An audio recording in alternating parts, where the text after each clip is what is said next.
पुण्यातील राजकीय वातावरणात शिवसेनेच्या युतीबाबत अनेक चर्चा सुरू असतानाच रुपाली चाकणकर यांनी या विषयावर कायमस्वरूपी आणि स्पष्ट भूमिका मांडली। त्यांनी सांगितले की पुण्यातील जनतेच्या अपेक्षा, स्थानिक कार्यकर्त्यांची मते आणि विकासाच्या मुद्द्यांना प्राधान्य देत युतीबाबत निर्णय घेतला जाईल। कोणताही राजकीय दबावाखाली न जाता पारदर्शकता आणि स्थिरता राखणे हेच ध्येय असल्याचे त्यांनी ठामपणे नमूद केले। युतीमुळे पुण्याचा विकास होणार असेल तर पुढील वाटचाल केली जाईल असा विश्वास त्यांनी व्यक्त केला। शिवसेना शिंदे गटाने पण तुमच्यासोबत येण्याची चर्चा म्हणजे सकारात्मकता दर्शवली होती, त्या संदर्भात काय निर्णय झाला? त्याच्या संदर्भात सुद्धा काल ही चर्चा झालेली आहे। काही त्यांची जागांची मागणी ज्या पद्धतीची होती त्याच्यानंतर परत एकदा चर्चेला सगळेजण बसणार होते।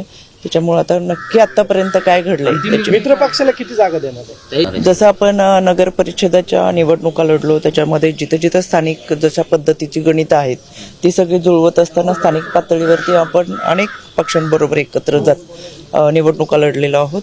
त्याच पद्धतीच्या निवडणुका आताच्या महानगरपालिकेच्या होताना दिसतात।